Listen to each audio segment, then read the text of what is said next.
Understanding how our thoughts can sabotage or assist us in creating the life we want is probably the most pressing and important issue of our time.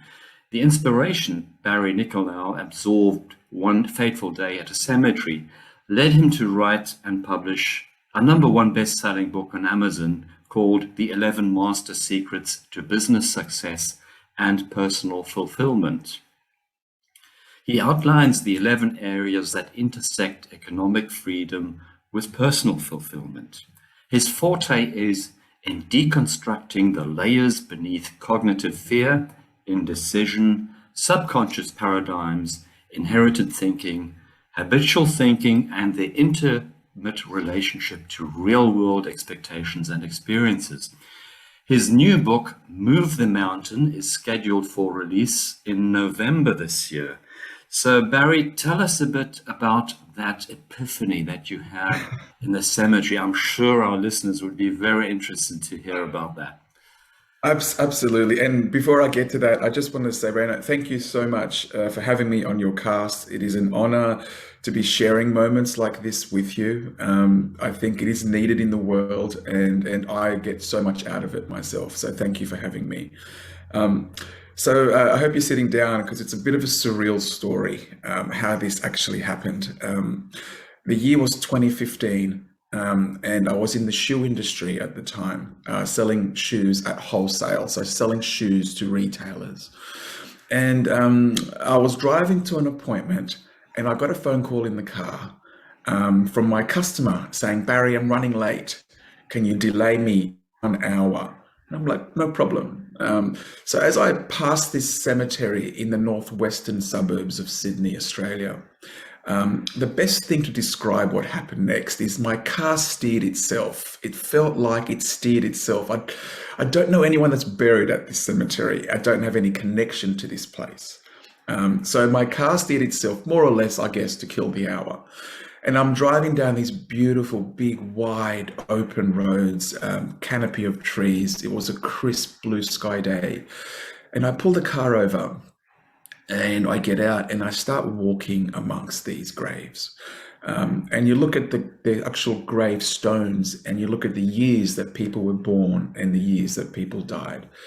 And you start doing the maths, how old people were when they passed. And it's surreal because you realize that people are not in their 80s and 90s that pass away. You get people in their 30s and 20s and 40s and 50s. Some horrible moments where some children have died as well. And you start getting a little bit of an understanding of the finiteness of life. And I was walking and I was having this kind of clarity moment between me and divine. And I honestly felt that in my soul. And I was just about to walk back to my car, and I leant up against my car, just taking one final picture of this beautiful place. And I guess this is going to sound surreal, and I've gotten past how this kind of sounds because every word of it is true.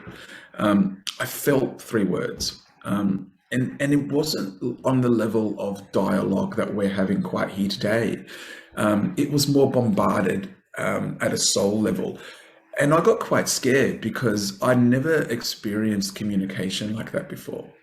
So in true style, I kind of ignored it because the words that were given, and the words were, "Live your life." And I thought, not the greatest epiphany. I mean, if you want to give me something, give me the lottery numbers. Really live my life. And I thought, okay, live your life. So I kind of got in my car, felt a bit strange, drove away quite quickly, and went to my appointment, went home with the family, had dinner, went to bed.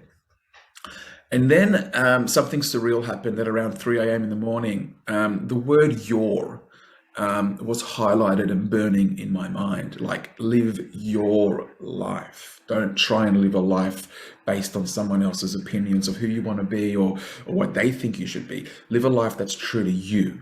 And that's when the penny dropped for me. So what I started to do at 3 a.m. in the morning is I got a pad and pen out, and I just started writing about things that lit me up, things that truly meant a lot to me. A lot of it was speakers at the time that I was into and what they taught, and gurus on the planet, and what I truly believed was true about them. And I just started writing, writing, writing, writing. And at the end of it, that was a year-long affair of 6 a.m. mornings. And all of a sudden, I had this manuscript, and I'm like, oh my God, this feels like a book. This feels like chapter headings in a book. And I wanted to merge, as you said previously, I wanted to merge the fields of financial independence and fulfillment, because there's a lot of rich people out there that don't have the fulfillment aspect, and there are a lot of people that want the fulfillment aspect that don't have necessarily the keys to financial freedom to do what they want to do and give to who they want to give. So I wanted those worlds to collide, and all of a sudden I had this manuscript, right now, and it's crazy because I know no one in the publishing industry in Australia. Like, I've got no friends that have books and no colleagues. And I get this random Facebook message, and it came across my feed, and it said, "We publish books. If you have a manuscript, we'd love to hear from you." And I'm like, that's random. Like, how did that happen? So I got in touch with John. We sit down over a coffee here in Sydney. And he said, "Barry, this is a great idea for Amazon. Let's get you to #1." And long story short, we had a campaign on Amazon, and we hit #1 in 6 countries and 19 categories on the website. And that kind of solidified my footprint in what I really wanted to do, which was to bring out the best in people, and be the catalyst for that. So, Yeah, as you you obviously hit a point there yeah, at a time, I think, where we are confronted with so many external distractions that tell us how to be, and we're yes, forgetting what our destiny truly is. And you just said that key word, living your true life, yeah, living your life, living yeah, your life, yes, your yes, destiny, your divine imprint. But yes. how do you get there? I think Well, I that think that you've is got, the yeah, question many people are asking. yeah, absolutely. And the short answer is this: you've got to silence the distractions. You've got to get to a point where you realize that often life whispers; it doesn't necessarily shout. And if you're quiet enough, like for me, the answers for me come in meditative states, like when I'm in pure meditation and I'm in pure gratitude.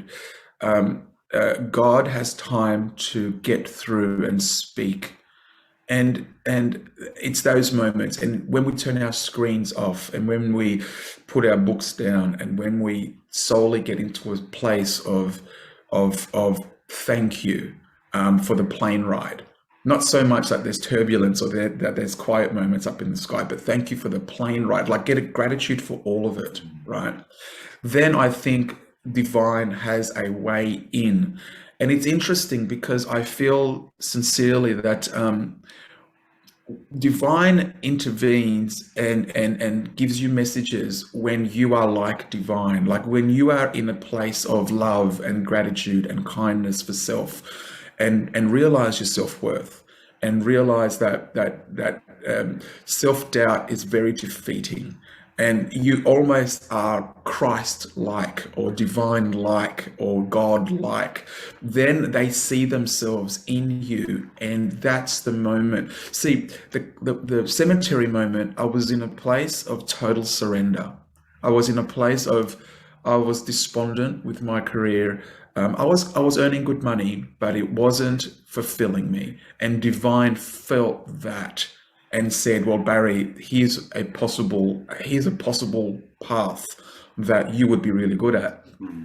And it was at that point where I had a decision that I take action in this or do I not? Now, I think everyone has these kind of clarity moments where divine says, "Here's a suggestion." To unfold and uncover your purpose. Now, whether we dismiss that, and don't forget, I dismissed it. I went to bed that night and I thought nothing of it. Yeah. And divine goes, "Okay, I'll It, give it it, one it, more it's try." it's frightening in a way, isn't it? Mm, When that inner mm, voice suddenly comes to the fore it and does. brings clarity, It because I does. think it means I have to change my whole life, and it frightens a lot of people. Yes. Yes. Well, you don't have to change it all of a sudden. I think if you can take baby steps, like I didn't leave my job the moment I had that sign. I thought, what's the next right move? And the next right move would be to get it down on paper. Just brain dump it. Just don't worry about articulation and grammar. Just get it down and get it out. And then just see what it looks like. And it's interesting, Rena, when you start articulating your thoughts and your passions, you start activating, I believe, in scientific terms, the reticular activating system of your mind. And then your mind looks for physical realities that match what you're feeling and seeing and writing about. And this is the science that I'm going into in the next book, is understanding that, and understanding that our subconscious mind ends up being a complete representation of our realities. So whatever we believe to be true, whatever you I think really know to be true. the biggest fallacy of our time, Yeah. it confuses happiness with financial abundance. Of course, Yes, financial yes, abundance is important, but yes, yes, yes, happiness is a exactly. totally different dimension. It is. It is. And Oh, yeah, you're so right. You're so right. Because a lot of people that I know as well, they tie their self-worth to their bank account. mm, And what tends to happen is when their bank account is up, they feel good about themselves. And when their bank account is down, they feel horrible about themselves. So yeah, you it's have why to have people it. stay in unhappy jobs. Yes, Don't yes, take that step and live an unfulfilled life, which is so yes, sad. I think one yes. reason why we have a depression epidemic, Mm, mm, and your message is so important to get out mm. there and to give people some baby steps. Where do you start? Okay. Take it step by step. Absolutely. So, what I'm about to tell you now, and if you have a pad and pen out, if you're listening to this and you have a pad and pen, please don't type this out, write it out. So, listen to this episode again and get a pad and pen out and start writing by hand. So, the first of six steps that I help people here in Sydney, Australia, and in the United States as well, that I'm branching out into now, is an area that you have to try and absorb. And if you can put in your own information into these six steps, then you can have a blueprint on the next right move, right? So the first step is to identify your desire. Like, you got to get super specific. Would you believe most people don't have a specific goal or desire? They kind of, and what I get mostly is, I want to be happy. And I get that, like I get that, but it's too broad because everyone's definition of happiness is very, very different. If you ask someone that has cancer what their definition of happiness is, it would be to be cancer free. If you ask a business owner to get off the ground, or like, I want to get a business off the ground, what's your definition of happiness? Well, I want this business to turn over X so I can support my family. Like, everyone has a different definition of happiness. So I need you to get super laser specific about what actual happiness means for you and write it down. So that's the first step. The second step is, I'd like you to feel the possibility of that. So I want you to look out in the world and say, is this a true thing? Have people found love? Have people beat cancer? Have people established their own business that can support themselves and their families? Have people done that in the world? And, the answer to all those questions is yes. People have beat cancer. People have started their own business, and people have found beautiful relationships, right? So the mind goes, okay, I want that. The second step is this possible? Yes, it is. I can buy that. That's possible. The mind will say, yes, yes, that's true. The third So you're step, syncing the mind with what is possible from the present yes, state. yes, Okay. yes, exactly. And I don't want you to leapfrog from, a desire to, why is it not happening? There's little baby steps that we can actually do, and the mind comes along with the journey. The left hemisphere and the right hemisphere work in tandem. They don't just let the right hemisphere go off and the left hemisphere is fighting, going, this is not possible. So this is how the brain works, hopefully in tandem, where we can actually make these things a reality. So the third area is to catch the feeling of the state of the realization of what you want. So you've identified the desire, you've defined that it's possible. The third area is to catch the feeling. Now, what I need you to do at this stage is to go into a beautiful, quiet space and close your eyes and feel what it would feel like when this becomes a reality for you. Like, I need you to go into the future and actually go, right, this is a real thing. And the maths behind it is that you've got to hold that subconscious impression for 68 seconds. You've got to hold it with no distractions. 58 seconds, right? 68. 68. Okay. Right. That's the combustion point where the subconscious mind says, this could be a true thing. And you've made an impression. You've made an impression on the subconscious mind that this could be a real thing. So you've caught this feeling. And let's just use an example, okay? Let's just say you're single and you really would like a partner that understands you and that you understand them, and you give the best of yourself and they do the same, and you really make this thing work between the two of you. And what would that feel like? And what would he say? And what would you say? And how would you offer yourself? And how would he offer himself in that regard? Like, how would this feel in your bones? Who would you catch up with? How would it work when you buy a house together? Like, get into the absolute nitty gritty of what it would be like and catch that feeling as often as possible. So for me, I do that 3 to 4 times a day. So I sit down twice in the morning, and with that, you actually lifting your energy frequency and opening your body and your mind to that universe, to that future, to that quantum state, to that future reality that, by the way, you're going to reach.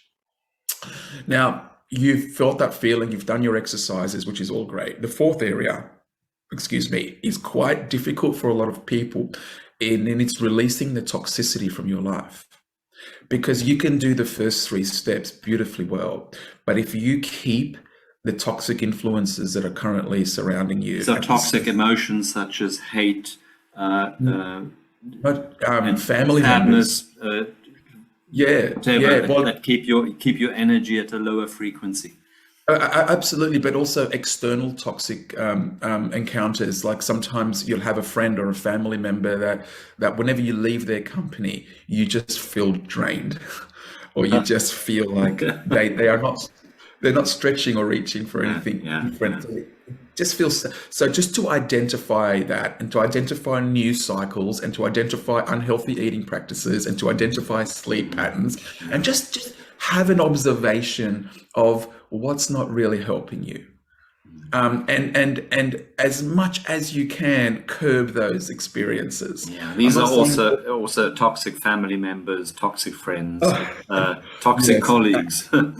Yes, toxic colleagues happen all the time, and I think if you don't make an effort to pull the weeds at the same time as you're planting rose bushes, that you're just going to have a messy garden. So it's important. Good analogy, absolutely. Yes. Yeah, so you've got to pull those weeds continually, because they're going to grow whether you like it or not, right?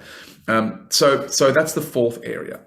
So let's say you've just done that now, and you're kind of just slowly. And just to give you a quick example, sorry, I'm rambling here, but it's important to recognize. I've got a friend right now, and we've been friends for 20 years. And he's kind of comfortable in his life. You know, he's doing the same thing every day, and he's enjoying his life. He's got a great family, great job, blah, blah, blah. He's not stretching, and he's not reaching for anything new. And whenever I catch up, there's this stale energy that I pick up from him. And it's not a horrible energy, it's just a stale energy.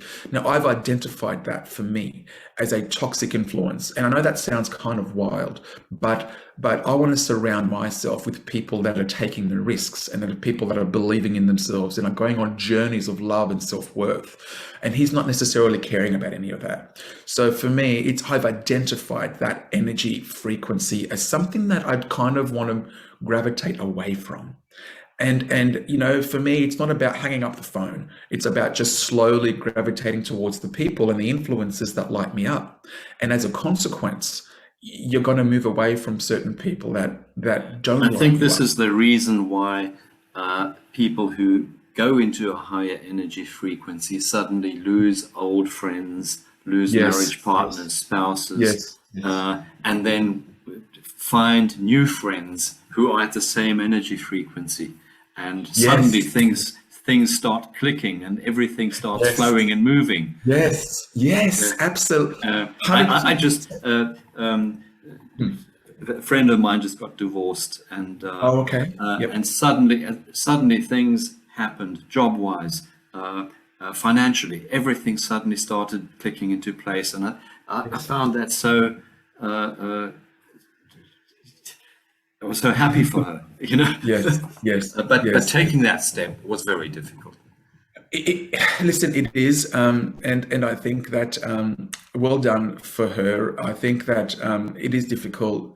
If you ask her now whether it was worthwhile, I'm pretty sure she would say yes, because things do tend to line. And it's interesting. I do believe that situations and circumstances happen at a specific moment of our lives that will enable us to leapfrog into a new reality for ourselves. But we also have to be sometimes ready for that to happen. There's no point going there early and then not knowing what to do with That's yourself. an important point. I think the soul has to be ready, It has to be. because sometimes that process is important.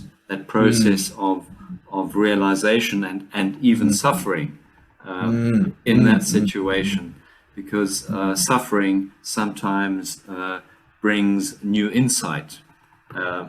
As the old spiritual masters say, it makes you dig deep. It does. It does. It's definitely a mechanism within life itself to bring out what we really want to do and who we really are. It's interesting because people want a happy life consistently, and in that there's no real growth. There's no, Yeah, there's no, yeah, yeah, and this is a point that I really want to, and I'm going to get back to my points in a minute, but this is a really good time, a really good segue to consider that the mind itself is very much like soil in the sense that whatever you plant in it, it will expand. It will not come to you and say, "Whoa, whoa, Barry, that's a weed. What are you doing? What are you planting that in there in me for?" It's the very same thing. So the soil's role is expansion. It is all about expanding life, expanding whatever you. It thinks that you know what you're doing by planting whatever you want in it, right?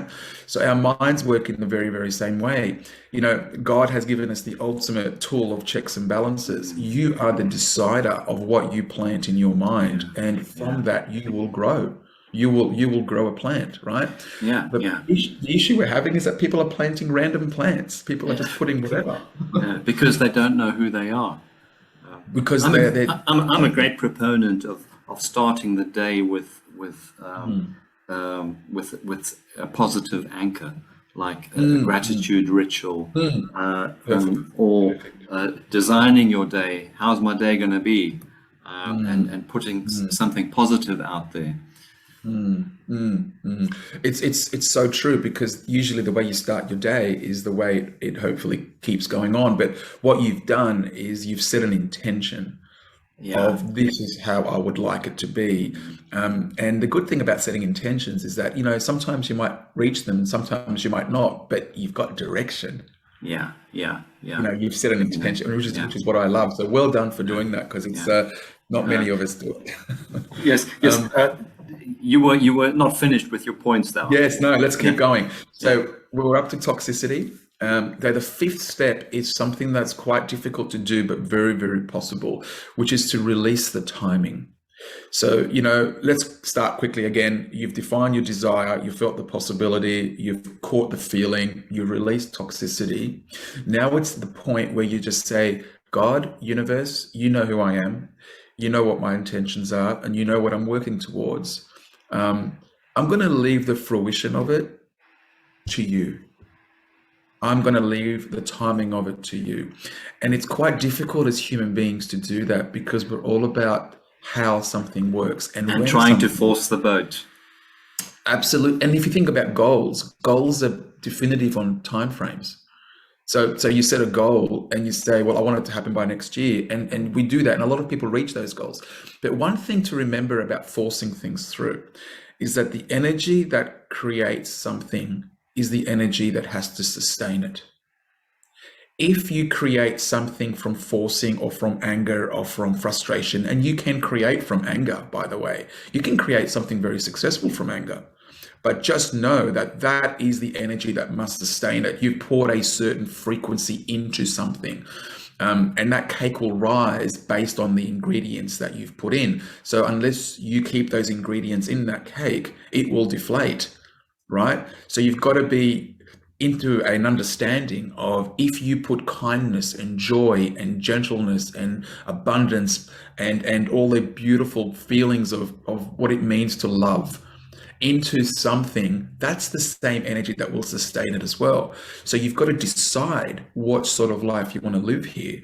Do you want to live an existence on being an angry person just to be successful? I know plenty of rich, angry people. Are they happy? And you will draw those angry people into your life, obviously. Yes. Yeah. Yeah. And you'll hear them justifiably say that you must remain this way to remain successful. And it's the biggest brainwash that you'll ever, because again, then what you've done is tied your worth to being angry and to having money based on that. And that's how you want to live your, I don't know, that's a really stuffed up version of success for me. Oh, absolutely. And we find it so much in the corporate world and the political world. Yeah. Yeah, it happens because it's fear-based anger and aggression, and we're witnessing this horrible war right now with Russia and the Ukraine, and you think, really, is it about territorial disputes here? Like, what is going on?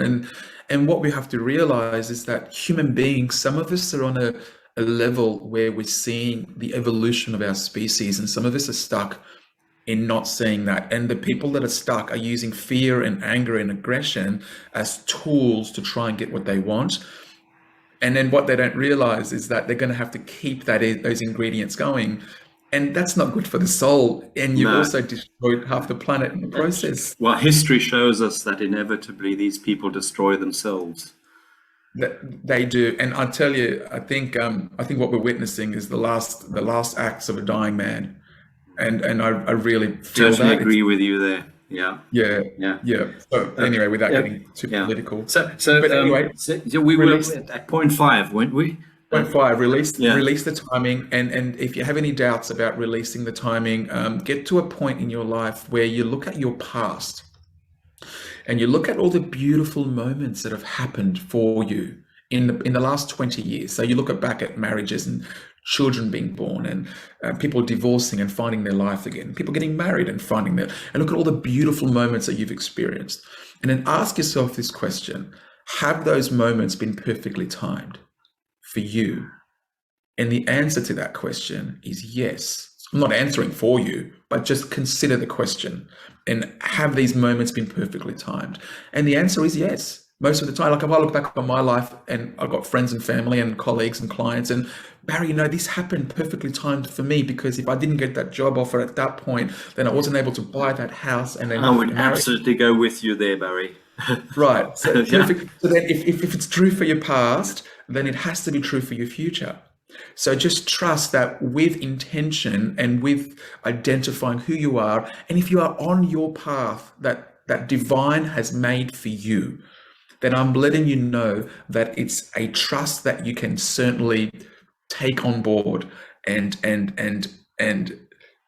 not go with the flow, but just understand that the right people and circumstances and situations happen for you perfectly. And that includes our lessons as well. Yeah, right? Yeah. So we get to a point where we go, I'm going to release this. I'm going to release this. I'm going to allow divine. I'm going to allow God. Most people don't do this. Most people say, I do it with my workshops. I tell the divine, make me an instrument of thy work. Yes, and yes, perfect. It works. Yes, and it does work. And I think where people get hooked up and they get stuck is when they say, I want blessings, but I want to tell you when to give them to me. And it doesn't. You can't tell God to bless you and then tell him when to do it. Well, that's the ego coming into it. It's fear. It's fear coming into it. And whenever you're at a level of forcing something, what you're really doing is you're coming from a place of fear, of not having it. But when you come from a place of allowing, you come from a place of love. And you mentioned the key word surrender. Surrender. You got to be in a situation of, and it's a beautiful way to live, because all of a sudden life unfolds its beauty to you. rather than you consistently thinking that you have to force things through. So if you look at the planet right now, there's a lot of mindsets that are happening, especially in governments and political scenes all around the world. And this ideology of allowing and surrendering is quite foreign, because human beings, through their evolution, through our evolution, we have forced things through technology wise and otherwise, and things have been good. So it must be true that when you force something, good will come from it. And in some instances, it actually is true. Like when you want to innovate and when you want to invent something, you discover and you think, how can this work and how can we make this work? But there's an element of allowing a process to also take its place, as well as you working towards it.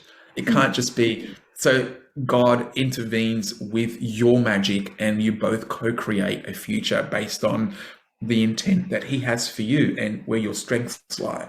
Yeah. So that's where, for me, releasing the timing is super important. Yeah, Now, absolutely. the last step is embracing your new reality. So once you've gone through the process and you've achieved or you've received, know that it's your job to potentially get bigger. So you've achieved whatever it is. Let's say it's cancer, a horrible, sinister disease, and you've beat it, and you look at people that are currently going through it, and you become a beacon of light for them. Like it's your job to then get bigger. So there we are in service. Service of yes. others. Yeah. Yes, and that's where fulfillment will end up coming in your life as well, because fulfillment can only be found by being in the service of other people. Yeah. And not expecting anything back. Just being love based. Unconditionally. As much as possible, absolutely. And having human experiences sometimes takes us off the unconditionally part, because things do upset us, and people not being considerate upsets us. I get that. I get it all the time. Yeah. But now I send a silent prayer and I just say they must be going through a lot. Yeah. I hope that I hope they come back to the light. Yeah. I really hope that that's possible. And so it's pretty cool in that aspect. So I think the big lesson here is actually getting from a low energy level to a higher energy frequency. And aren't we confronted with that every day?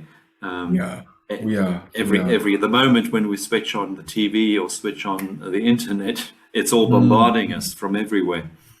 Oh, it's so true, which is then comes back to the individual to say what influences are toxic and what influences are love based, and we've got to get really, really good at segmenting those, because I think what we're finding is that we're having mixed experiences in reality based on our mixed experiences in our thoughts.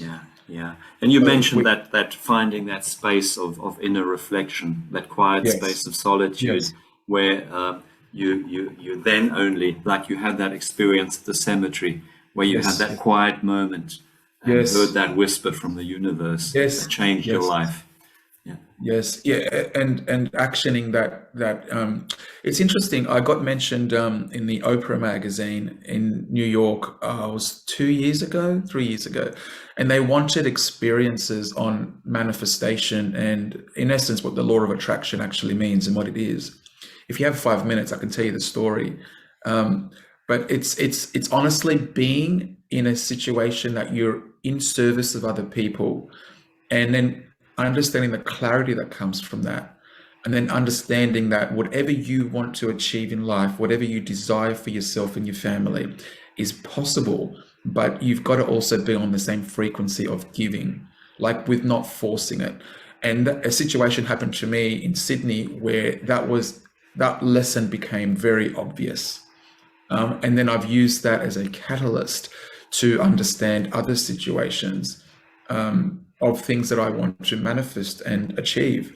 So it's pretty cool. Like once you receive a lesson and once you receive a truism that you go, this is a knowing for me, this is real, that it's not just a knowing based on the subject that you're thinking about, it's a knowing across the universe. So you've uncovered a universal law, a universal truth of how God's nature is like. And this is the thing that I want really people to understand. And if you are spiritual, my aim in life is not to understand God Himself, the entity. My love is to understand God Himself, but His nature. What sort of nature has God got? And His nature for me is love based. It is a giving energy. It is a love based growth, not punishing energy. It is a, you have children, you don't necessarily punish them if they don't walk at 1 year old. Yeah, You just know that. God is literally being the Yes. essence. Yeah. Yeah, I'm getting goosebumps right now. It is Yeah. he is the essence of that, and people like yourself and myself and millions around the world that are understanding and writing books and podcasts and having these conversations on park benches, are getting to this realization that God is love, pure love. Where we go wrong is that we think that the decisions of man are actually God's choices. But what we're actually witnessing is that the decisions of man are learning growth lessons still for us to come Yeah. back to a place of love. So he might Yeah. say to us, well, you guys need the scenic route. You need to go the long way. Yeah. You need to Yeah. go through hate and frustration and anger, but eventually It's you'll the be made. elementary question everyone's asking: is there God? If there's such suffering in the world, but God has given us the power of choice. And I would Yes, say, where there is evil, there's absence of God. There's total yes, absence of God, uh, beautifully and put. we have the choice to go this way or that way. Which a Yes, Jesuit yes. priest once told me. He says, "You have the choice every minute of the day to choose this path or that path." Yes, yes, yes. And what's interesting is that when you choose the path, and a lot of spiritual people will agree with this, I believe, is that it's sometimes a lonely path because globally the world is heading in this direction, but I still believe, based on the politics of the world and based on the fear that we're consistently seeing out there, if we listen to the mainstream news channels and what have you, that spiritual people and spiritual enlightenment is a minority, but we are growing. We are Like people, growing. Yeah.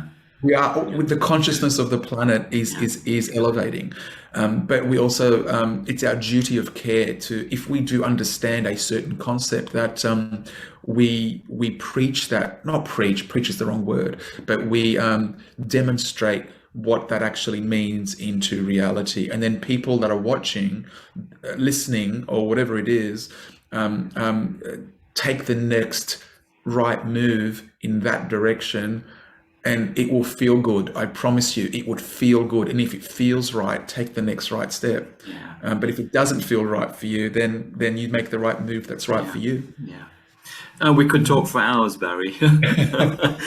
One last message for our listeners out Yes. there who are asking themselves, in this during these stressful times, Yeah.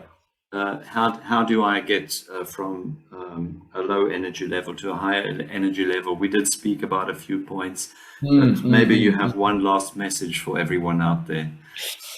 There's so much to talk about, but if I was to narrow it down, for me, when I'm at a low frequency, I immediately revert back to gratitude.